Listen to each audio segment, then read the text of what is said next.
What's up, everybody? Welcome to Omnic Lab, a podcast focused on the strategies in the game of Overwatch. Today, Rob is not with us. Instead, I'm here replacing for him. I am Andres, aka I Play Games, but thankfully, in his place, I have a very awesome guest with me today, FREEDO from YourOverwatch. What's up, my dude?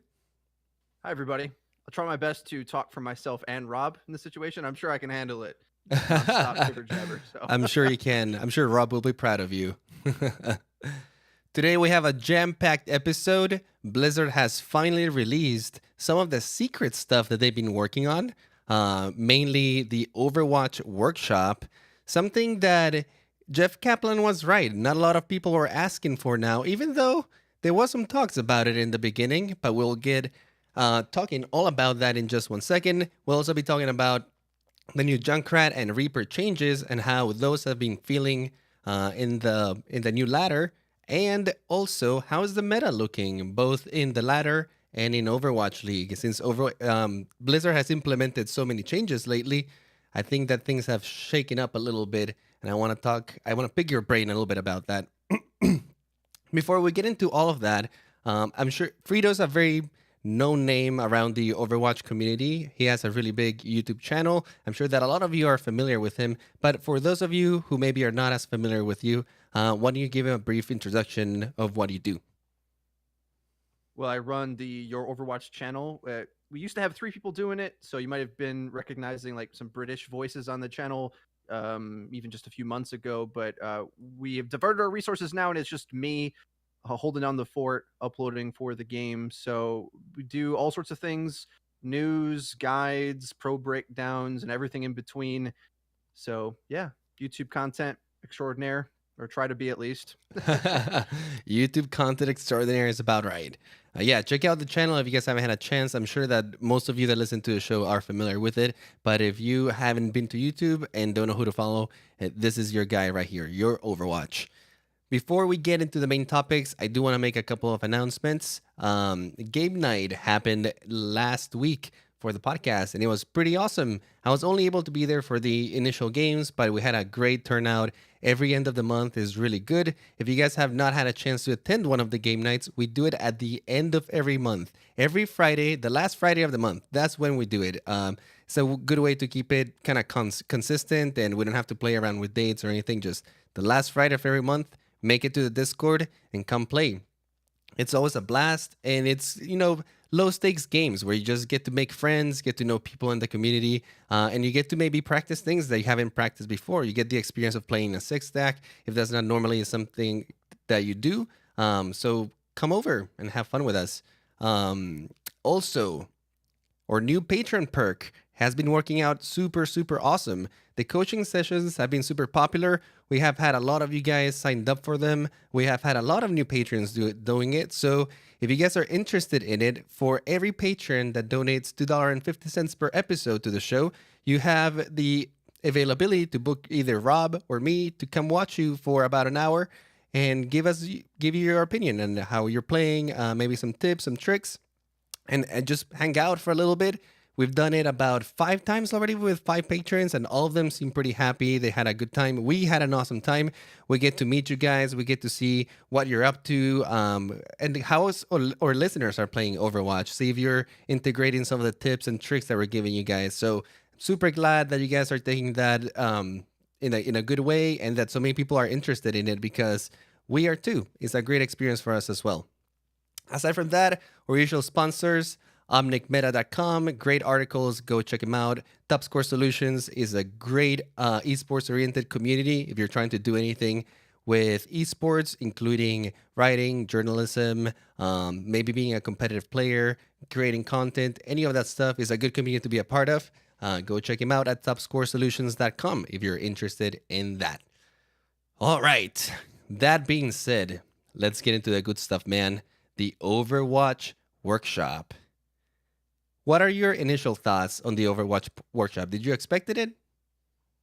Well, definitely not. I mean, the only thing that makes me a little triggered with this whole like you were never going to expect this is that people when the game first came out, Overwatch, it being a Blizzard game, they're like, "Well, you're going to get a map editor anytime soon, map editor," and they're like, "No, never, never." That's like extreme far future. And I don't know, 3 years, third anniversary coming up, then it's coming out.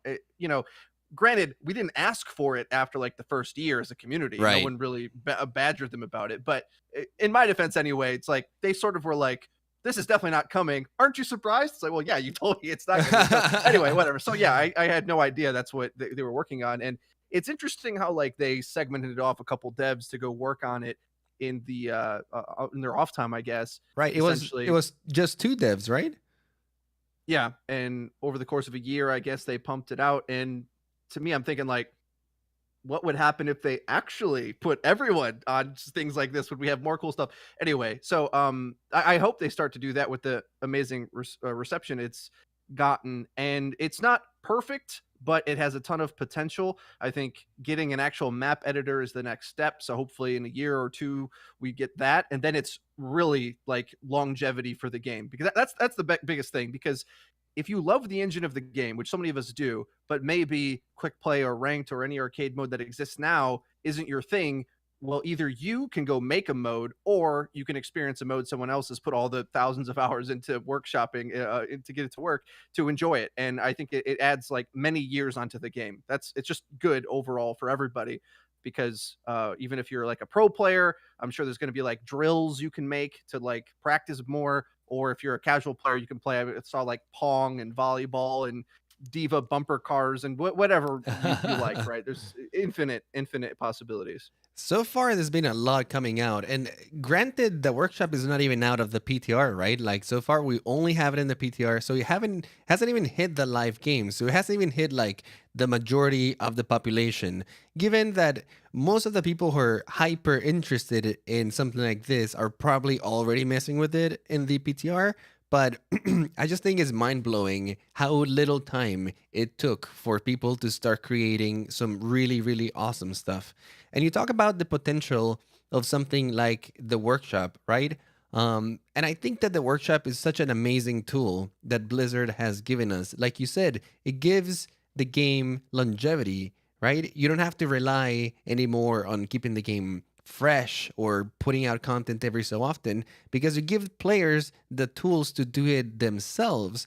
And we've said it many times in the show before, and this is common knowledge, but some of the main games right now, like Dota and League of Legends and even Overwatch, have come out of modes and map creators or editors like this one, right? It gives so much potential for the player base to come up with anything that they want, because no longer you're bound by outside forces, right? When you're working for Blizzard in the company, you have investors, you have deadlines to meet, you have to come up with something and show the company, hey, this is going to make money, and everything you're doing is somewhat based in the name of profit in one way or another. But when you just open these tools for players, players don't have a deadline. They don't have investors breathing down their neck or anything. They do it at their own leisure, and they do it because they think it's fun, right? There's no like anything else like that. What do you think of that? Definitely. And to that point, there's people who make careers out of it eventually, eventually branching out, maybe even going to work at Blizzard after you make the next big mode. And the community aspect of it as well, where it's I believe what's it called, crowdsourcing. That's the key word. Where Yes. yeah, maybe one guy in his basement spends 1,000 hours, or one guy adds like this unique element that makes the mode so much better. Like he designs, I don't know, I saw like on the Reddit today, there's like a smoke grenade, for example, Oh, that's I someone saw that. made, or Yeah. like a teleporter, or these different elements, right, that an individual might make in a few hours, but you can start to be like a macro curator of this and put it in a different mode yourself. Like I'm going to take his code, or script, I guess is what they'd be called. Mm-hmm. So that's how crowdsourcing works. It starts to snowball over time because every element is now in the public domain just for all of us to continue to grow and grow. Personally, never going to touch it because I suck with this kind of stuff. I'm like the least creative person when it comes to this kind of thing where I like to dream about the meta and try to like encourage other people to go try it out, and hopefully that they do. And in fact, our community there's a lot of geniuses out there that have been doing the hard work. So I'm thankful for that. Yeah, there's a full Discord. I think that Jane was doing like a massive recruitment on Twitter and social media for this workshop Discord. So if you're interested in that, I'm sure that you can find the link online somewhere. But he already amassed a huge group of people that are constantly working on the workshop and iterating and stuff. And like you said, this is like iteration is the key word here, because you have, now that you open it to the public, you have millions of eyes on it, and you don't know, like you said, who's gonna put time into it. But as things get created and become more commonplace, a year down the line, we're gonna have a bunch of assets, and like you said, somebody created a smoke grenade, some other guy creates, like, I don't know, some rocket thing or everything else, and at that point they become common knowledge. The more you play it, the more eyes you have on this. In a year from now, you'll have modes that have been created with little things from some other modes, right? That you can just pick and choose for yours. So, like you said, the possibilities are endless. Do you want to talk a little bit about how it works? Because some people maybe haven't had the chance to like go out and try it themselves. Have you messed around at all with it, trying to like change some of the rules, or no? No, like I said, I suck at this kind of thing and prefer to like learn from other people. So the what I know about it, I'm like the worst person to explain this. So maybe even know more than I do. But you essentially create rules in its own type of coding language. So it's not a coding language per se, but it's like the game's simplified version of that. So Right. that can be tricky to use if you're better at coding and like how to legit type it in, and putting it into the Overwatch workshop language might be sort of annoying for you. Maybe like this might be an analogy that makes sense. It's like the difference between a guitar and a rock band guitar, like That's a really good analogy, actually. it sort of can do it, you know what I mean? But it's not exactly really, and it's cheating, and it It's doesn't like really a make as much simplified sense. And version. yeah, it's like Yeah. a simplified version of it. So, but you still can get a lot done. And the benefit of that is that it eventually will come to the consoles too, right? So, a lot of people don't have mouse and keyboard, which you need to do normal coding, obviously, as you're typing in with letters. So I think I Yeah, don't know how to code, man. that I don't know is why I'm talking about that this. is a great point. That is a great point, because it is coming to console, and the way that it is set up, it's actually pretty conducive to create all of these rules on console. So they definitely thought it through, or thought it through, and they've done a really good job. I'm not like a coder or anything like that, but I've messed around with it a little bit, and it's what you said. It's basically a language on top of a language. They basically take the Overwatch language and the scripts that they do and simplified all of it. If you've done any coding in the past, it's basically just conditionals and like if statements. So you can set up a bunch of conditions, like if this is true in the game, then this happens. And you can tack in as many conditions as you want. You can get as creative as you want to do. But eventually, with like that simple system of like, if this is true, then this happens. Or if this is happening, then do this. If this is not happening, then do that.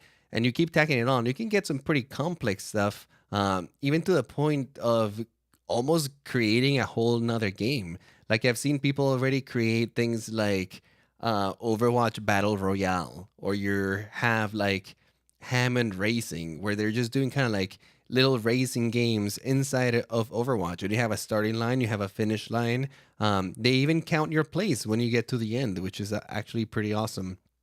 What are some of the favorite modes that you've seen now that we're kind of talking about things that have been created inside of the game?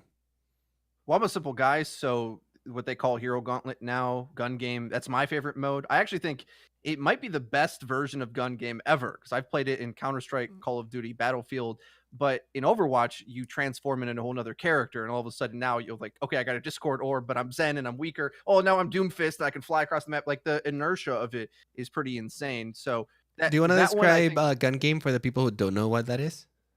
you start off as, well, or traditionally, I think you'd have like strong weapons, and then every time you get a kill, you get a new gun, and it gets weaker and weaker as you go on. And usually you have to end with a melee kill, which The knife, makes it right? hard. It lets everyone else kind of catch up while you flail around. I think right now in the mainstream mode, you're Torb with just a hammer, so you're running at people Oh, with a hammer trying really? to kill them. Do you do Yeah, more it's damage with adorable. a hammer, or it's like the baseline? Now you could modify it to do whatever you want technically, but the base Torb hammer I think does like 55, so it actually packs a wall if Oh, you that's not didn't know. bad, actually. Torb's hammer's not, yeah, it's not a bad damage for melee. Normal melee's 30 as well, so it's That's a bit of a buff hilarious. wielding the steel. But anyway, so yeah, that's my favorite mode, and I like deathmatch modes anyway because I played Quake as a kid. I loved deathmatch back then. I wish Overwatch had more bounce pads, but you can even add more of those. So that's my personal favorite mode. But what I am excited about that it's starting to create is like Dota-esque games or like little RPG elements where there's like a shop that you can create to get new items. This is like featured in some zombie-esque type horde modes where you can upgrade your guns, and it's all very simple right now, but I'm excited to see like how much complexity can keep getting added. It's only been what, a few days overall, Yeah, right? I don't think it's less been a than a week yet. week. Yeah. Yeah. So, we can't expect, something that's better than one of the modes that they've created, like PvE wise. But I think it's getting close to that. Like, they might just stop making these PvE modes because the community is going to make like crazy ones on their own anyway. Communities are Um, gonna start writing their own lore. yeah, basically. Exactly. But yeah. And then I also start to look at like when people are redesigning heroes, I know where that leads because I've seen Dota, right? I played StarCraft as a kid, and I saw the whole progression of like Dota gaining popularity. And what the Dota community did in the Warcraft 3 use map editor thing is like they'll take a character and they'll redesign it, And back in the day, there was a fat blubberly I can't remember the name of it anyway, but guy, Abomination is the name of it. Oh yeah, And yeah.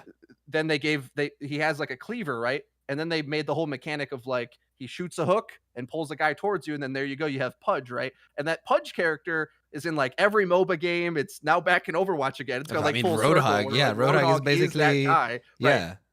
So like I'm just like seeing these wheels turn, and when the community starts making these new heroes, well, all of a sudden you could maybe put like 6 to 10 of these new heroes in an entirely new mode, and then all of a sudden I'm getting real excited because that's when you start saying, well, this is an entirely new game altogether. Maybe you could have different win conditions, be a completely separate entity, and they'll eventually get their own names. Dota is like Defense of the Ancients. It's got its own lore. Who knows what it means? But like the Yeah, community that's will how it take on started. its own It was thing. like one dude, Ice Frog, just in his basement, kind of like tinkering around. I'm sure he had a community behind him, kind of like help him out. But yeah, it evolved from that. Yep. And those same things is going to be happening over the coming weeks and months. So that's what I look forward to. I personally just kind of want like the core honed shooter experience. Or really, I just want a better ranked mode. That's what I want. But overall, the workshop is a pleasant surprise. Now, the workshop does have its limitations right now. Like you said, they've been very creative with creating like RPG elements, and you can make shops. Right now, it looks very rudimentary, though.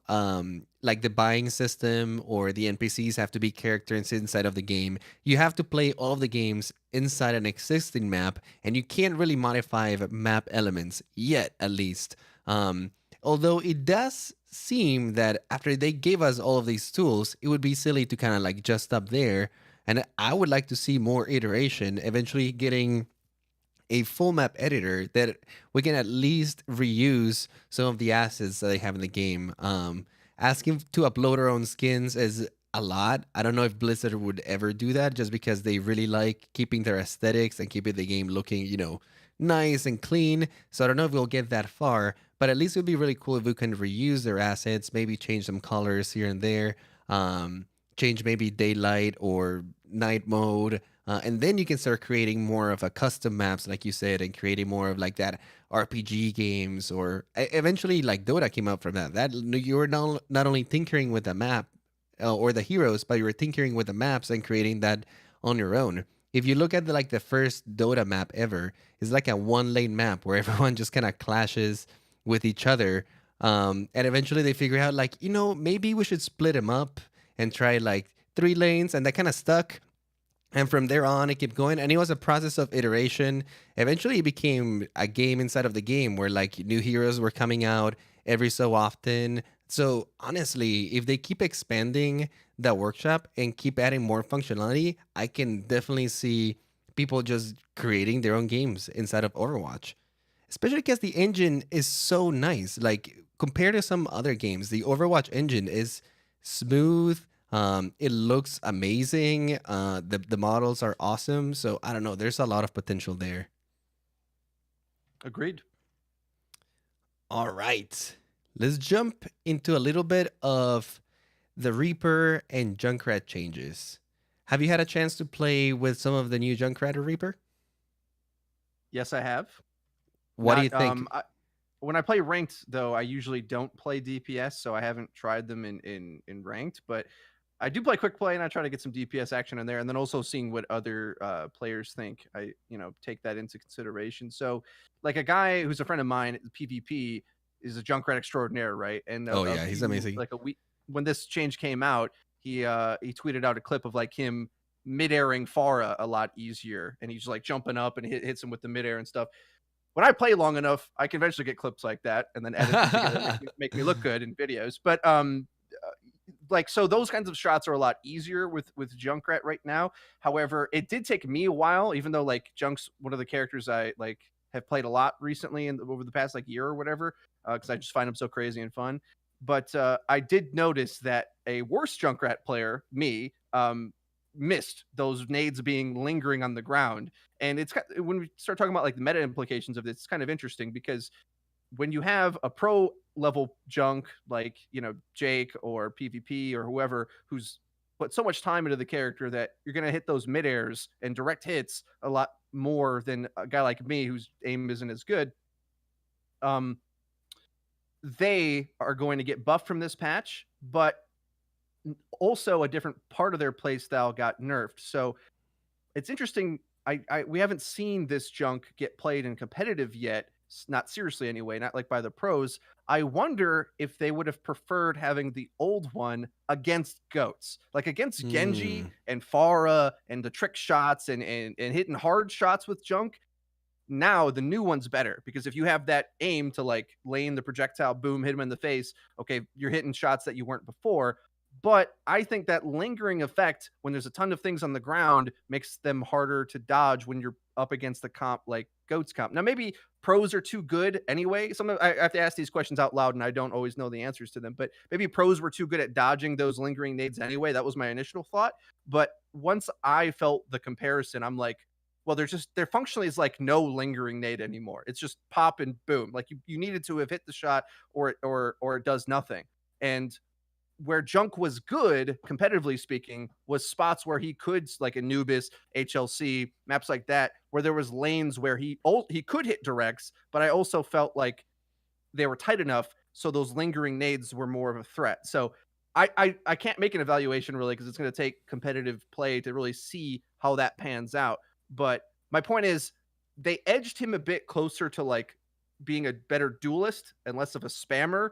And like, I don't know if the game needed him to be that, or if the meta needed him to be that. I'm not exactly sure yet. And then Reaper, he sucks. So that's my 2 seconds on Reaper. I can talk more about him. Right, yeah, we'll get into Reaper in a second. That is an interesting point, though. And I have heard it from some pros, kind of the same sentiment, where they feel like almost like his area denial got nerfed a little bit because you no longer have like the danger of the nades just kind of like hanging around, and maybe you don't want to go into that area because it's just dangerous just actually just standing close to there, right? And now you have like a more accurate Junkrat, which like you said is awesome to hit other people, especially like the fancy Ferris. But how do you think that, well, you said that against goats it might be a little bit harder to play, and I feel like that's kind of like the main change of why they were bringing Reaper and Junkrat into the meta, right? Like they want something to counter it, but it does seem like that's not quite going to be the solution. Well, right. The way I look at goats meta and the way I've explained it in the past is that in order to actually break it, we would have to break something else in the game really hard. So when Junk had 140 damage nades on the PTR, I was like, hallelujah. Like, this thing's gonna kill everything. Like, you're never gonna want to play goats. You're not gonna play Ryan, you're not gonna play anything that walks on the ground, because Junk's damage with damage amp was just so incredible, right? With that value. Then they put it to 130, which is like, okay, it has a couple breakpoints that matter, but largely it doesn't matter at all. And they dropped his ultimate charge rate anyway, so it's not like you really gained anything in that exchange. So he's like only slightly better and more accurate. So yeah, overall, I'm not exactly sure. I think in either case, it's just too hard for him to just deal with Goat's meta on his own. He really needs a perfect map for him to even be playable. And then, as we're saying, I wonder if like if he was going to be like as good in either version up against it. Like, they would have dodged it or closed the distance anyway, or it would have worked and they would have swapped. I don't know if that makes sense, what I'm trying to say. Like, in Yeah. either case, he would have been either good enough to make them swap, or not good at all and not pickable. Like, those are the two lanes that he kind of falls in. He alone cannot beat the Goat's meta. Like, it's too much. There's so many other problems with the way that comp works. What about Reaper? We heard you're not very passionate about Reaper right now, and I love Reaper, but he sucks. He did get a pretty good change that now you can teleport midair. It's a little bit faster. You disappear while you do, so you can't really be shot while you're in the middle of it. Does this change anything for him? The interesting thing with both of these changes, now we've explained the Junkrat one maybe poorly, but Reaper as well, both of them feel like they're meant to make them a bit more fun to play, like outside of their ideal circumstance. So like, they're more playable in more spots. It doesn't necessarily move the needle on Goat's comp at the pro level, but now Reaper can fit a bit better in sort of the squishy battle. So if you have multiple DPS, you're playing quick play, you're at, plat rank and below, that type of thing, Reaper is going to be nasty, like jumping out of somewhere and just like, hi, surprise, and just dome you by surprising you and being too close and getting either a 1 or 2 shot. That's a real big deal. Like, that change makes him better at ambushing. But the thing is, if we're trying to worry about Goat's meta, they don't really care about getting ambushed. Like, they got all the tools to survive anyway. They're all covering each other. The only thing that ambushes them is like Ryan hiding in a corner to earth shatter them, right? Mm-hmm. And so massive ultimate or something. Yeah, big ults and things like that. Like, so the only thing that really contests it is itself, which is why we see so much 3-3 mirror. And Reaper just never really fought in that. In fact, like, as much as people give Bren on the desk a hard time for not being like a try hard as an analyst and kind of clowns a lot, I 100% agree with his assessment on Reaper. Every time we see pros pull him out, I'm like, what is he even doing in this team fight? He's just sort of there, like, I'm contributing. No, I'm not really. A more serious take on Reaper, I would say, he can close out the team fight, but he doesn't open it in the Goat's meta. So if you get a pick or you have an opening, like, he will finish the fight quickly once you start winning, which actually is important in Goat's meta, because they might have ults that bring back, you can Wraith form out of Graviton Surge, he can come back, he might have an ultimate that I almost never see his ultimate do anything, but his ability to sort of like go toe-to-toe with some of these characters and survive and sustain and brawl and put out damage is above some of them, but it's only in that like one section of the game where, maybe you're capping point B and they're stalling out and they swap to a Mei or a Wrecking Ball or whatever, and you have Reaper and you're winning, he might kill them faster than other Goats characters, but that's like the only advantage I see to Reaper. And, the Shadow Step change, again, it just doesn't interact with Goat's meta at all. So I think I covered all the bases there. Yeah. No, that's pretty good. That is in terms of Goat's meta, and I kind of agree with you here. Like, he has not changed at all in his approach towards how he goes against 3 tanks, 3 healers. Both of the changes are not like super impactful into how you're going against that composition, but you did say that it maybe switches how you interact with some of the other squishies, and maybe when you're playing against more of the mobile heroes and maybe other compositions, you have a little bit of more leniency in how you're doing things now, right? Like, you can get a little bit more aggressive with your teleports because you no longer can get headshotted immediately. Like that was one of the silliest things with Reaper. We just spot him teleporting, and you had Hanzo or Ash or any DPS really just go in, headshot him. He can't do anything. So that's no longer the case. At least for Reaper mains, if there's any out there, that feels pretty good. How do you think he's interacting now with some of these other heroes? Do you see him being a more interesting pick, or again, you might as well go for other heroes if you're playing as the squishies? Well, an interesting thing that happened to him as well is that the boop changes came through, and them being consistent makes a guy like Reaper harder. Any character that needs to close the distance on you when you go up against like a top tier Lucio, again, it depends who we're playing up against, right? If you're playing against the pro level, Lucio is just going to make a Reaper do nothing. So he's like even worse than he was, I think, even stage 1 for that reason alone. Where Brig and Lucio just hit him with a ability, which the best ones in the world are going to do with regularity, and he's just out of the fight because he needs to be at melee distance basically He needs to the range, yeah. to be any good. And once you get there, then all of a sudden it's like, yeah, well, this character's powerful, and you get a pick and whatever. So like that art of closing the distance with Reaper to get at extreme close range is like the equivalent of Widowmaker getting a headshot, like hook shotting to the top and picking off a support or something. That's like his play to make. And not only do you not do that against Goats Comp, I think it's kind of rough to do it against anything, really. Like his playstyle is just kind of janky. So at lower ranks of play, that is a lot easier to do. And I think with coordinated matchmaking lobbies, like both these changes, the Reaper and the Junkrat changes, I think are fun changes for ranked and quick play, which is good. But as far as it like shifting the meta in either case, not really. It's not really a great option because it's not nothing. Like think of it like this: what when they are picking Reaper, like what can you definitely not play?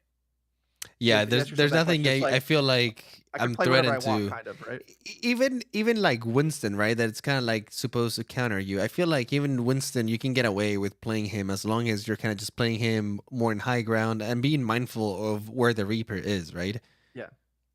In Wrecking Ball 2, like he sort of blasts you, but if you're good at movement and dodge him anyway, just a lot of times he's not doing anything. So if they have a really bad comp, then maybe like Reaper dominates it. If they have like It's solo Zarya Hog Roadhog. or something, Yeah. I don't know. It's hard to like dream up these scenarios, but yeah. That's all I got to say about Reaper. I think he's more fun to play and interact with because it feels like he has a play to make, kind of, with this mobility change. But the area of the game where he's slightly better at, other heroes are just far better at. So Yeah. you're talking about like the squishy battle. It's like, well, 1,000 other characters are better at playing that. So It does seem like when he got designed initially, they really wanted like that shotgun hero in the game that was a close range, could bust tanks, etc. But I think that it was it was not where the game ended at. Like Reaper almost feels like a hero that was planned in the initial stages, and the game evolved so much and he kind of got left on the wayside because his playstyle never really matched to how people are actually playing the game, right? And you said it before on the show, you hope that Overwatch lean more towards the first person shooter side, and I feel like right now it's leaning more towards like that MOBA side, right? Where like being able to hold ground, high health pulls, and high healing, moving together, all this stuff is a little bit more important than intrinsically just raw aim, right? yeah, maybe this is the point where we kind of transition to the Overwatch League meta versus ranked meta, because Sure. actually I think this patch in the ranked meta is all the FPS stuff, because the thing is at the Overwatch League level, and then it may be in ranked as well at like top 500 where these pros play, and that's where they exist anyway as far as Hmm. ranks is concerned. But for most other ranks, I think like multi DPS Wrecking Ball is destroying like most things, because a lot of people, they want to play a balanced 2-2-2 usually. That's like the default, which most people just assume is good. Well, we got Ryan Zarya, 2 supports, 2 DPS. That's fine. But like 3 DPS Wrecking Ball, unless you definitely shut it down with the Sombra, just you're getting styled on. Like there's this the weird thing that you were saying about like the game evolving, I usually say that about like characters that the game has evolved past. And for a while, Soldier was like that, but with his little buff, then all of a sudden he's a bit more competitive as well. I like to look to him to like be a template because as a third DPS, he's insane. As one of the two DPS, he's okay. But in the way that ranked plays, where everyone's kind of individualistic, if you play for yourself and you're not really looking to do these intense teamwork combos that require a lot of comms, frankly, like I'm going to bubble you now, speed boost now, I got this resource, we're going to combo this together like a pro team does, then actually the DPS meta does come through. So we're at a really weird place with the game where the patch is great because like Wrecking Ball's sick, Sombra's sick, multi DPS is sick, so that means a whole bunch of other DPS could be played. But at the pro level of play, the coordination aspects, the MOBA aspects like you're talking about, beats those things out just on time bank alone, which is like a whole nother separate conversation that I've been trying to explain to people. Where the problem with 3-3 really is that it plays the game the way it's scored better, if that makes Right. sense. Like Yeah. it You're playing for survives the on the time, objective. not for Yeah, kills. right. And so that's the reason why the pros are still doing it, is because it's just still more effective than doing anything else, unfortunately. Even though it's like it's not necessarily strong statistically, but it can be as long as you just cheese out the objective and make sure you combo your ults at the right time and you'll still win the map. Absolutely. And I totally agree with you. Triple DPS Hammond has become a thing almost at all ranks. You sometimes don't see it if nobody in your lobby can play Hammond, or, they like the 2-2-2, like you said. But that being said, I love the fact that you said that you're less concerned with making these huge plays together, right? Like comboing abilities or going at the same time, doing a coordinated dive or anything like that. And instead, when you're using Hammond and the triple DPS, you're relying on more individualistic play where all of the heroes are in one way or another self-reliant. You have Hammond that is probably like the fastest moving hero in the game. You can get anywhere really, really fast. You can literally just roll through any choke point, survive, and get to the point by yourself. And it forces people to either have to come contest you or kind of pay attention to you. If you're playing Hammond the right way, you're really hard to kill because every time you get low, you shield up, you go get a health pack, rinse and repeat. Most of the time, you don't even need a healer behind you. Not like Reinhardt does, right? Like Reinhardt needs somebody kind of like babysitting him most of the time for him to be really effective. And then you have all these other heroes, like you said, Soldier 76, which as a 30 DPS, I agree, looks really, really good. You get a guy that can go around the map on his own. He can self-heal. He still runs faster than most heroes, so you can either catch up to people or you can just kind of like run away as long as you're being mindful of your range and where the enemy team is. Sombra is the same way. You can get into like super risky situations and just translocate out. I see a lot of Tracer coming back because of the same reason that we've been talking about. And even Mercy, right? Like Mercy being one of the more self-sufficient healers where she doesn't need any sort of like ability or anything to heal herself. And she has probably like the highest movement of any of the healers, especially if you're playing with a comp that's kind of spread out around the map. And for ladder, I can see that being a very popular comp because again, you're not relying on on team plays. You're more relying on individualistic plays and everyone kind of just causing chaos as much as they can. You want to add anything here?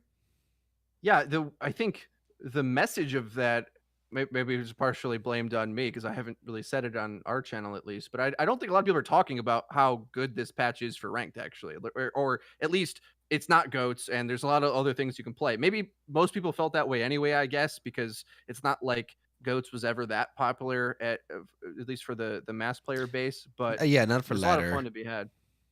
But my next step is to worry like, well, now that that's really strong, and this is a completely separate conversation, but a lot of people think that they may be going to a force 222 in order to create roll queue or some version of that. I'm like, well, how are they going to rebalance this again? Like, they'll make a whole other problem where they might have to do a bunch of other stuff because then you'll be locked into two tanks, but they might be weak, like really weak to other things. You know, like because the weird place that Overwatch has got to is that at launch, it used to be your playstyle, this is the thing that Siegel talked about in his video, that your playstyle could outplay counters really hard. But as the games got more and more complicated, and Blizzard has actually done too good of a job balancing the characters, which is a weird thing to say, but because everything is so well balanced, then you combined a couple things together here, then all of a sudden we got 3 DPS, or we got this like crazy bunker Bastion. Wait, did you ever think Bastion was going to be a top meta pick? That's like, well, this is a serious comp that is like really good. Besides, Junkertown maybe, but there's so many Bastion defenses that you could do now with Baptiste, and that causes another crazy set of comps that need to be run against it, right? So and Goats comp is like one of those uber comps in my mind, but there's multiple of them that are creeping up, and that's going to get more and more severe as we add more characters and keep like nudging every character up a little bit. We take like, maybe Reaper needs a new ability or something, but he's very nearly up in there too. If Symmetra had a range increase on her primary fire, she'd be even higher up there. And many of these characters that are just like on the fringes, we just got Torb. Torb's sick now. All of a sudden, it's like, who would have thought that was ever Yeah, going to be Torb is good. The armor health on him is a really big deal, and he's good against a bunch of other things like multi DPS, whereas Bastion's weak to multi DPS, Torb isn't, and you've all these weird trade-offs that are happening, which is exciting and cool and fun, but it's also like mass chaos, and you get punished really hard for having the wrong comp, which is like a side effect that I don't like. This is why I like the idea of hero bans and sort of getting this figured out before the match, because a lot of matches are decided like, well, we want to run this comp. Let's leave spawn. Oh, it's the wrong comp. Oh, we lost. Basically, like you have like a minute to try that push. You fail. Then you're behind on ults. And in either ranked or the pro level of play, I'm not a huge fan of how these comps clash. And they're just so rock, paper, scissors that you sort of should have played Goats or something that's more reliable from the start. That's sort of the problem I have, where if we're going to have that harsh rock, paper, scissors counter metagame, typically that happens before the game starts rather than you standing in spawn holding tab like, okay, they have this, this, and this. We're going to counter with X, Y, and Z, right? Like if you knew what heroes they had beforehand, then you could more easily tackle the match ahead of you. Whereas now you sort of have to like run into the wall and get smashed or, run back to spawn. Well, you actually see that happening in Overwatch League all of the time. Obviously, it's not going to happen in the ladder, but you have like your scout, right? Like the guy in attack that just goes in, looks at what the enemy team is playing, and if you don't have the right comp, you basically just beeline back to spawn, swap heroes, and you don't even give him an ounce of ultimate, right? But I think that is a little bit too much to ask It's for ladder unintuitive, I would games. say. That's the Yeah, it's problem I very have with it. It's unintuitive. unintuitive. Yeah, and like you said, I'm really liking this conversation because, like you said, when you're looking at 222 right now, if you just look at the average 222, it's not that good when you're putting it up against compositions like Goats, when you're putting against like Ham and triple DPS. The only 222 that's working really good right now is Bunker, but as long as you're running Bunker and as long as it's in a place that makes sense to run the Bunker comp, right? Outside of those three compositions, 222 looks rather weak. Like if you're just taking a Zarya and a Rein, but you don't have like that third healer, right? You're missing either a Brigitte or you're missing the Lucio, then suddenly your Rein Zarya just don't look that appealing. And like having the Hammond might actually be like nicer at that point, right? Like why have the liability of a Rein Zarya not being able to move fast through choke points or not having like one of the supports that makes him like really strong. Instead, you might just go for these extreme compositions, like you were saying. Get triple DPS, get the triple tank. Just go triple healer, triple tank, or just go all DPS, all in kind of thing. So going to a locked 222 with this balance, like you said, I don't think would work very well. No, they'd have to rebalance without a doubt. Yeah, definitely. Because like you're saying, if we say Bunker is sick against everything except for multi DPS, then like sort of maybe you could play Ball Diva or Winston Diva in a 2-2-2 and maybe beat it, but still you'd be worried that comp would just be too good, right? All of a sudden, because it's not like you can run 3 DPS. It's not an option. Theoretically, like we don't know what Blizzard's going to do. Some people suggest like a flex slot in the third category. The problem is whatever decision they make with that, it's like they kind of put their foot down and say, well, this is what it's going to be forever, kind of. They can always change it, but they ideally want to make something that works for a long time, which is the Right. main reason why they never changed it to begin with, I think, where they hid away from it. Whereas now it feels like without a lock 222, the comp that we mostly identify with as a good comp 222 is just going to be bad, like you're saying. Like, it's just not really going to be good, which doesn't really make sense. So it's like most people playing ranked, it's like we're at a place now where it's like, oh, are you playing Ryan Zarya? Could you just go another DPS and ball? Like, you never thought you would say that to a teammate, right? Like a year ago, I would have told you you're lying if that was the case, right? No, but people would have now, flamed you if you said that. yeah, but I actually hear people say that nowadays. Like, can you just? Why are we on Diva? Just like, why are we on Diva? It's just the best character in the game, but it's like we need another damage, and so it's wonky, right? So I think it's important for them to attack the power creep by like cutting it off at cut the stem of it off and simplify the game, so it's like we can I relearn the game in these more discrete categories rather than these like power creeped categories of super dive and bunker and goats and all the different directions. It's going to keep spiraling out of control if we don't stop the expansion of all these different strategies. Absolutely. Now, they've talked about balance for a little bit, and it seems like we're at a sort of a stopping point, according to them. I think that they've been vocal about it, and I think that they're happy with how the game is looking right now. I don't think they want to make any more kind of like crazy balance changes out there. Maybe with new heroes coming out, they'll tweak it a little bit more, but it seems like maybe they might be bracing for that swap, right? Where maybe they're like, okay, this is a good state for the game. Let's leave it like this, at least until the end of the season in Overwatch League. Then we can start working on how I want to lock it into 2-2, if that ever happens. But it does seem like at least the state of the game is as they want it right now. And to be fair, it's at a good point, especially on the ladder, like you said. Even counting those three compositions that we talked about, the Hammond triple DPS, the bunker, and goats. Those three compositions basically enable almost all of the roster. You can make variations here and there, and you can fit almost everyone into those three. Right now, I don't think there's like a single hero that just outright never gets playtime. Maybe in Overwatch League, some of the heroes don't get as much, but at least in the ladder, I've seen almost everyone get played. They're not uncommon anymore. It's not like when the game first launched that having a Symmetra was like a sin in your team. Like, why do we have a Symmetra? Or same with a Torb. That's not really the case anymore, which is good. Yeah, it's a major accomplishment. So, yeah, I almost fear for what comes next, because we're actually, despite what everyone thinks because of the Overwatch League, we're in a great place now. So like, it's easier to step down than step up when you're in a good spot. Right. And this has only happened, honestly. I think, like, I always look back to Stage 3 Overwatch League Season 1. The ranked ladder, this is before Hanzo got crazy buffed. This is before Brigitte. Just before that, it was like they finally like tuned Mercy back to a reason. She was still the best, but like everything else was playable. Like Mercy was a little bit too good, maybe still, but everything else was really strong. I'm like, oh, well, we're here. We've arrived at a good meta. The promised land. Keep it here. Now it's like, well, dive must die. Here's Brigitte. And it's like, oh god, and then a year of that, right? And that's where we're at now.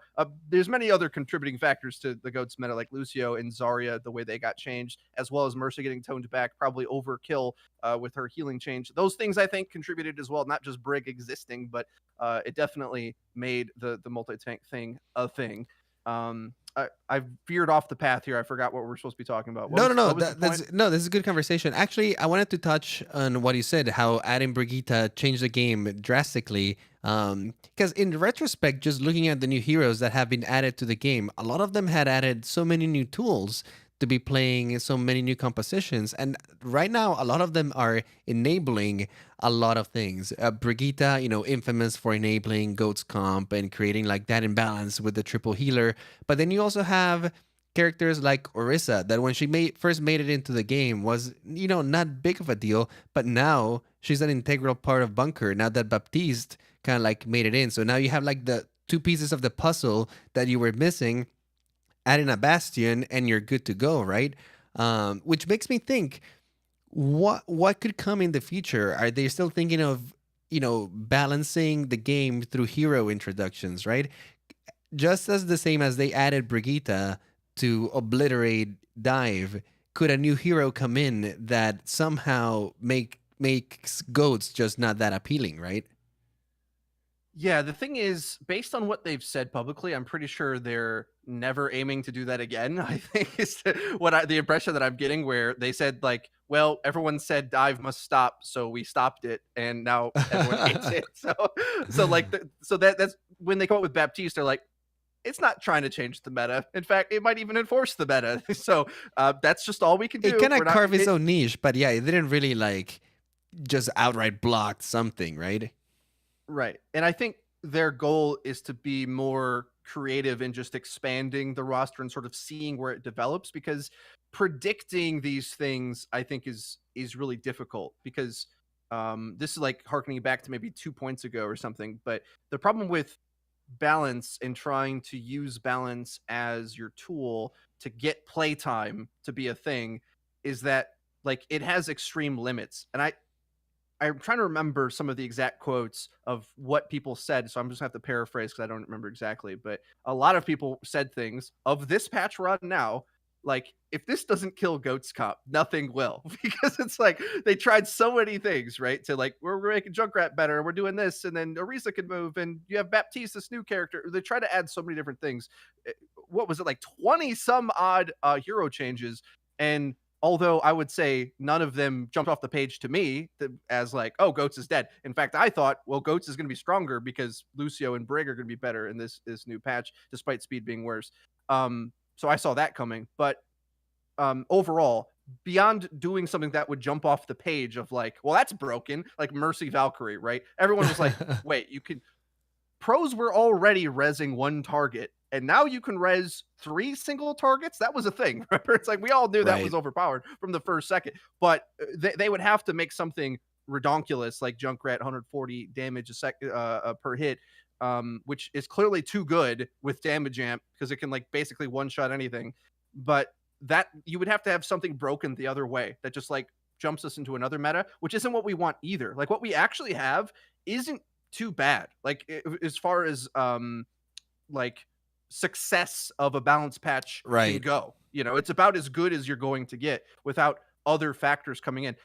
I brought this up in a video at some point. I think if we had a multi-objective game mode, for example, like Goats would just not be playable there. Or if we played Assault more, Goats would get played less because other bunkers good on Assault, and a lot of team like if we played those modes more in Owl than Payload, which we have 2 payload maps and 2 control maps, if you go to 5 maps, both of those have a lot of Goats favored sections, right? Right. And if the map pool was different, then maybe we would just see less Goats on this patch. That's an interesting point. Yeah, just Or if kind of we had like different modes. modifying the maps that you play to kind of display the comps that are stronger in those maps a little bit more. Because yeah, right now we do play a lot of maps that are heavy like goats maps, and that's kind of like the bulk of Overwatch League at the moment. And that's what everyone gets to see, right? At least when people are looking at the pro scene, they're looking at Overwatch League, which is having a massive success right now. They just had the Dallas Homestead games, which went really, really well. Did you have a chance to check out any of those? Yeah, I did. The crowd was just going crazy. I'm sure that we'll be talking all about it on Owl Recap with Bob and Mel that were actually over there. They should be coming back. I think Bob is in the chat right now. What's up, guys? That being said, though, that's where people are looking at. And right now it is dominated by goats, even though the latter, like we said, is a little bit more flexible at the moment. We'll see what keeps happening, but I think I agree with you. We are at a good spot. And I'm looking forward to see what's to come out. I guess when I was saying maybe having a hero that can counter things, I wasn't thinking so much of like just raw damage that can kill him, but they've come up with some creative solutions, right? Like I think maybe an ability that the more people that are grouped up together in a certain range, maybe the less healing that they get or something like that. So I don't know. There could be like creative avenues to kind of like tackle some of the strengths that Goat has. So to at least give you tools that, hey, if a team is abusing this kind of play style, can we at least bring something that kind of like counters it a bit? I don't want to say counter because, like we said, we kind of want to drift away from that, and they've said that too, but at least neglect some of that abuse, right? Yeah. And there's no way back from the counter pick metagame now, in my opinion. I think we're in with 2 feet. Like we're all the way into things being hardcore counters. We're swimming in And the pool now. so yeah, the character I think would be like a support that punished groups. You know, it's sort of like you're saying, like a area of effect thing. I thought that too, like damage amp in an area of effect. You throw it down, they all take damage together, that sort of stuff.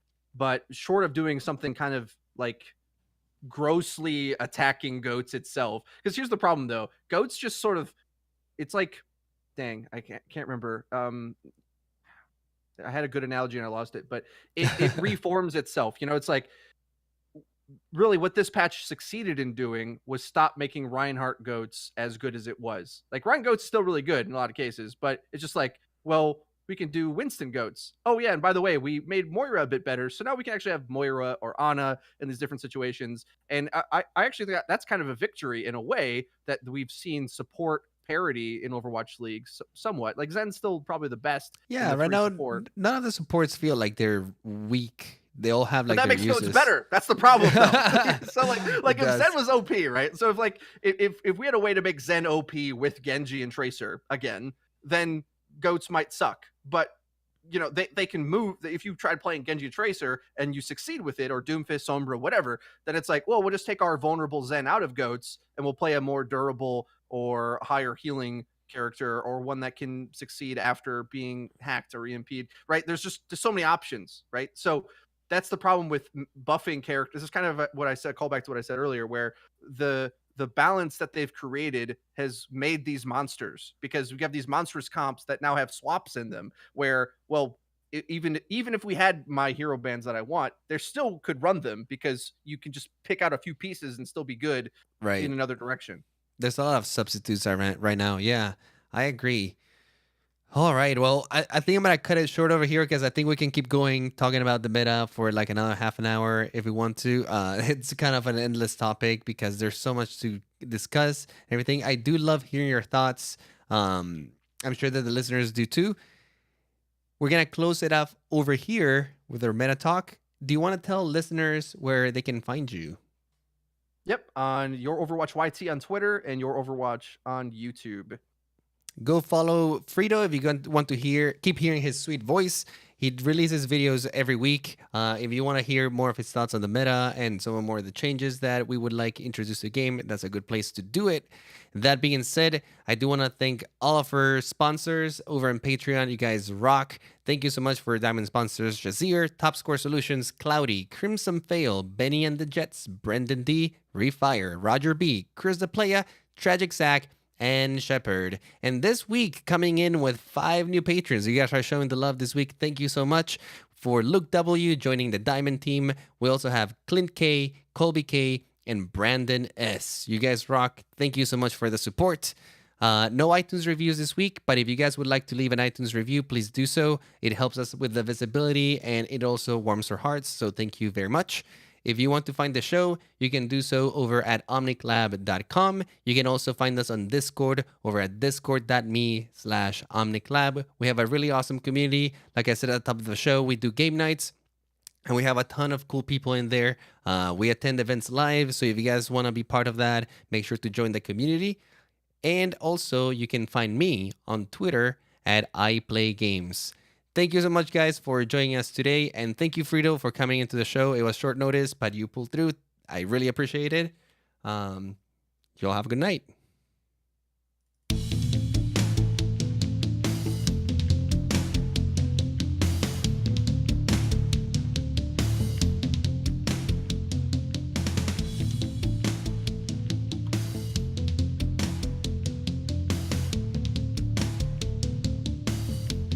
Thanks to everyone in the chat.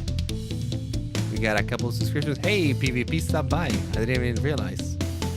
He heard Junkrat coming out and he was like, somebody's calling me. I have nothing more to teach you. The rest you must learn.